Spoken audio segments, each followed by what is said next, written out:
Hey friends, happy Wednesday. Thanks for joining us for Unscripted on 13 Plus. I'm Anna Orsini. We do want to start off with some developing news that we're following this morning. As you can see, this is up on our website right now. You've probably seen it on our social media pages as well. The Pima County Sheriff's Department is looking for one of their canines and they need your help. So Damon was last seen around midnight last night in the area of 5500 South White Spar Trail. That's kind of near Houghton and Drexel. They say that he's approachable and friendly, which you can tell from the picture there. He looks like a very sweet boy. I had posted this on my Facebook page and somebody had commented saying that they have a helicopter out there right now potentially looking for him. So the hope is that maybe somebody saw him overnight. Again, he went missing around midnight. So the hope is maybe somebody took him in and, was just planning to kind of keep him overnight. But right now they don't know. So if you have any information, if you've seen him, maybe if you saw a post in a local Facebook group, make sure that you're reaching out to the police. They say if you do see Damon, please call 911. Again, he's a PCSD canine who was out last night, again in the area of 5500 South White Spar Trail. So you can head to our website to view the story. But if you see him, please call 911. Let's help get him home safely. I'm following some developing news from our border today. So of course, keeping an eye on the situation at the southern border. According to the Department of Homeland Security, border apprehensions have dropped more than 40% over the last 3 weeks since asylum processing was suspended.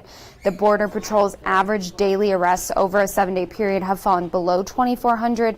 It is still above the 1,500 mark, though, needed to resume asylum processing. The Homeland Security Department says that it marks the lowest number since January 17th of 2021. And as we talk about border security today, we know that the Secretary of Homeland Security, Alejandro Mayorkas, is in Tucson right now. He's here for an operational visit regarding ongoing southwest border enforcement efforts. He'll be speaking with the media coming up here in about an hour, and our very own Catherine Patterson is there, and we'll be streaming that event right here on 13 Plus when it starts at 10:30. So make sure you're tuning back in about an hour from now so we can hear from him, kind of get some of the updates on the numbers, apprehensions that they're seeing at the border, and of course the impacts that we're seeing as well here at home. And again, we'll have that live for you here at 10:30 this morning. And something else that we've been following very closely over the last few days, of course, extreme weather across the country. And we want to show you this video, incredible video, terrifying video that we're getting from Minnesota after recent flooding there and then the partial failure of a local dam. So this house actually belonged to the owners of a local dam store that is very well known to people who frequent the area, who live there. Thankfully, nobody was home at the time that house did collapse into the river. But with this historic flooding that we've seen in Minnesota, the ground under the house had kind of been washed away, undermined by that water that was rushing around the 114-year-old dam. And again, that partially failed on Monday, so it led to a massive erosion on the shoreline. You can see part of the road missing there, and then eventually that house falling into the river. Friends of the family who do live there have set up a fundraiser to help them on Facebook. They actually own and operate a local dam store, famous for what locals call its amazing homemade dam pie. So just terrifying impacts that we're seeing, still monitoring the situation with that dam there in Minnesota and some of the impacts that they've seen from recent flooding. And of course, thinking about everyone who's been impacted by this, and in other states like Iowa, again, 2 deaths reported from the flooding there so far. So another developing story that we'll keep an eye on for you weather-wise across the country today. And taking a look at our own weather here at home. Nice skies out there today, blue, bright, some clouds, which of course is welcome news. We have 13 first alert forecaster Ali Potter here with us today.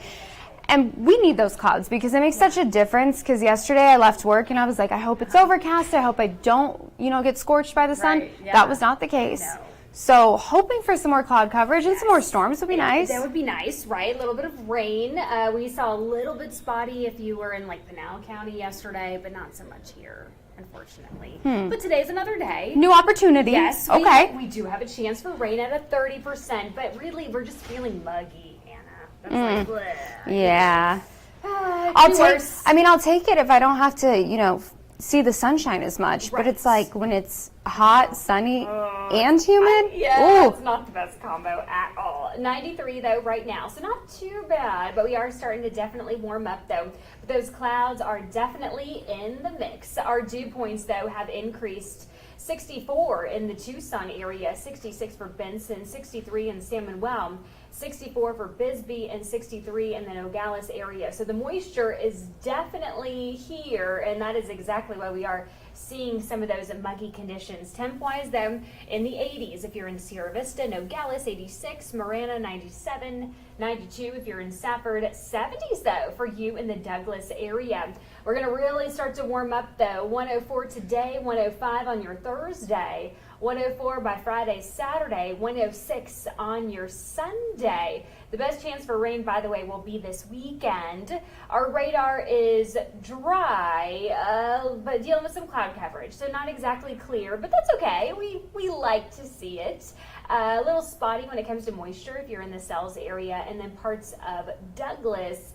Unfortunately, those rain chances aren't the greatest though this afternoon, but at 20%, and we are in monsoon. So, you know, sometimes Mother Nature can take a different toll. Little surprise from her sometimes. Right, and we love it. So, a 30% chance for rain though on your Wednesday, Thursday, 20 on your Friday, Saturday at 40%, but 60 by Sunday. So please plan accordingly if you have any weekend plans. Let's put our 13 First Alert Future radar into motion this afternoon though. Seeing those storms in the Cochise County area and parts of Santa Cruz. Unfortunately, Pima, not necessarily the greatest though. If anything, we're just going to see some of the moisture, maybe a little sprinkle or two later on though this evening. But your best chance for rain will definitely be in Cochise County. This is around 3 o'clock on your Thursday. As I mentioned, better chance for rain though. Sierra Vista, parts of Tucson, Wilcox, even in the Nogales area, and even parts of Douglas. Here's around 6 o'clock, so that dinner hour. Wilcox, a little spotty Nogales, and for our friends in Tucson, and even during our overnights as well. Then we'll clear out though early morning on Friday, picking right back up though. So go wash your car, usually the more detailed. Mother Nature goes, yeah, I'm gonna ruin that for you. When you really like splash out on that, you know, $25 car wash, you're like, I want the whole thing, I want the tires, the undercarriage, all of it, and everything. Then as soon as you get it done. I know. It happens every time. So someone go invest in someone in their car, and we'll all chip in. And Everyone do their part, okay? Right. We need this moisture. Exactly. 104 for Tucson today, 97 Nogales, 95 in Sierra Vista, 99 if you're in Douglas. As I mentioned, the best chance for rain will be in the Douglas area and Sierra Vista. Your 13 First Alert 7-day forecast includes a 30% chance for those storms today and on your Thursday. Friday, a 20, but this weekend we're seeing 40% and 60. Keep in mind, though, our overnight temps, they're warm. Yeah. Really warm. Yeah, not really budging there. But the good news is that we're not seeing anything that's 110 or close to that. So at least we're staying on the lower end of the triple digits. Right. So a little bit more on the normal side. Yeah. Which is nice to see. It's a nice change. We'll take those wins where we can get them. But looking at this weekend, I mean, talking about last weekend, we saw very dangerous flooding. So potentially a similar situation it looks like setting up this weekend. Exactly. And that's the thing is that, you know, it sounds like common sense, right? We're like, don't drive through flooded washes or know like where exactly you are when it's raining. But just like this weekend, it's a perfect example of something tragic that can happen. So be smart. Yeah, I think we all harp on it and we say, you know, don't do that. But I've been in situations where I've driven through water, not knowing how deep it is. You don't think that anything can happen. And it's when you don't think that something can happen. So it's not just us lecturing people. We do it too. And people tend to like roll their eyes like, oh, I know. Yeah. Okay. And then it's like, then they kind of find themselves in this situation. And it doesn't take much. Yeah. No, not at all. Okay. Well, thank you so much, Allie. Of course. Love your lip color, by the way. Just have to get that on the record. Well, in just a few days, the Green Valley Fire Department will be getting a new name as well as some new responsibilities. So our very own Jack Cooper has more on how this will serve people specifically in northern Sahuarita. For years, the Green Valley Fire District has been providing service to all of Green Valley and then parts of Sahuarita. But for residents in northern Sahuarita, they had to use a subscription service with Rural Metro Fire. But that's no longer going to be the case starting on Monday. That's July 1st. Now, those people will be serviced by Green Valley Fire, which will be renamed as Santa Rita Fire District. And rather than paying for that service out of pocket, it'll be included in their property taxes, which means that will bump up their prices just a bit. Now, to prep for this, Green Valley Fire has hired 30 new employees, half of them from Rural Metro Fire, and more that are graduating at the end of June. And with the addition of another firehouse, there's now a total of 5 of them. All of this together is something which a lot of people have been waiting on for years now. we will be able to service the remaining town of Sarita.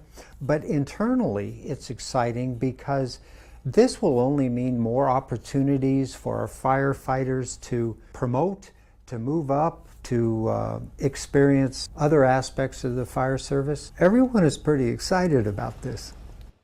Now, the logos are going to be changing on Monday as well. You see it right there. It says GVFD. On Monday, the only thing that's going to change here is it's just going to say SRFD instead for Santa Rita Fire District. But that could end up taking years to actually change because they have to change out every single fire truck, every single ambulance, every single vehicle that they use, have a new paint job on them. So that is going to take a long time. All the patches that firefighters are going to wear, those will be ready on Monday, July 1st. But again, all the vehicles, it's going to take quite a while. Reporting in Green Valley, I'm Jack Cooper, 13 News. Now, following some more national news this morning, a recent Supreme Court ruling, the White House and federal agencies may continue to ask social media platforms to remove content that's identified as misinformation. The ruling came down this morning, and it is considered to be a pretty big victory for the Biden administration, of course, ahead of tomorrow night's debate and ahead of the election. So the ruling allows the Department of Homeland Security to continue to flag posts on Facebook and X that may be the work of foreign agents trying to disrupt the election. Republican officials in 2 states joined 5 social media owners to file the lawsuit, accusing the administration of engaging in a backdoor campaign of coercion. But rather than kind of address the First Amendment issues of the case, the court ruled that the plaintiffs did not have the standing to sue. So the court ruled that they must demonstrate a substantial risk that is traceable to the injunction. For several years, the Biden administration has urged social media platforms to take down misleading posts on topics like vaccines, the pandemic, and the 2020 election. And many of those posts, they say, violated the platform's own policy. So one of the Supreme Court rulings that came down this morning, of course, 2 more days of rulings ahead of us, opinions being released on both Thursday and on Friday, and still waiting for some pretty big rulings as far as presidential immunity goes, one relating to January 6th and some of the convictions in those cases. So we'll keep an eye on that both tomorrow morning and on Friday morning. And talking about the good side of social media, this is so cute. So this is the new Gerber baby for 2024.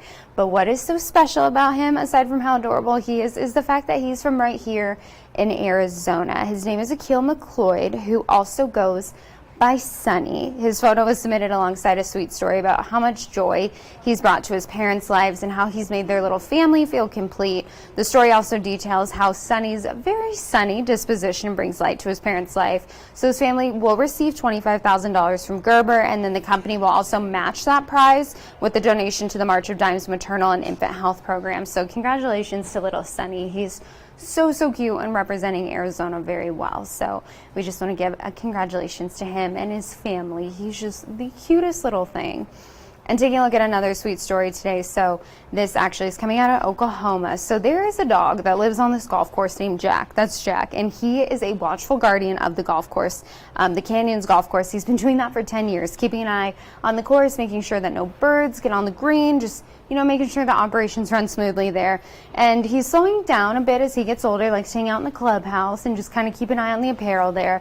And so last year there were really bad storms in Oklahoma during Father's Day weekend, including a huge one that happened there at the golf course. So it knocked over this tree, and what was left was a stump. So instead of getting rid of it, they decided to turn it into a statue of Jack. And you can see that statue there. So he's going to keep eye and keep watch over the golf course even after he is gone. Just a very sweet way to pay tribute to him. And I love it. I love the fact that they have a dog there on the course. I think it boosts morale, and it keeps, everything running smoothly there. So, yeah. Let us know what you think of Jack, what you think of this statue, and if it would make your day if you went out to play golf and you saw a little dog there hanging out in the clubhouse. And speaking of dogs, just something we want to circle back to real quick. Just remember, Pima County Sheriff's Department right now looking for a missing canine. Damon is described as friendly, approachable. He's a yellow lab. They say that he went missing overnight around midnight near 5500 South White Spar Trail. So keep an eye out for him. I know that some people have reported helicopters up in the area, looking in the area near Houghton and Drexel this morning. So hopefully we can get him home safely. Hopefully he just is hanging out somewhere, maybe with somebody. If you've seen him, though, you are asked to call 911 immediately, and hopefully we can get him back to PCSD today. And taking a live look outside at those conditions, going to be warmer throughout the week, staying in the triple digits, seeing some storm chances later in the afternoon, but really picking up by this weekend. So as always, be safe, stay cool out there, and thanks so much for joining us for Unscripted on 13 Plus. We'll see you back here tomorrow morning at 9:30.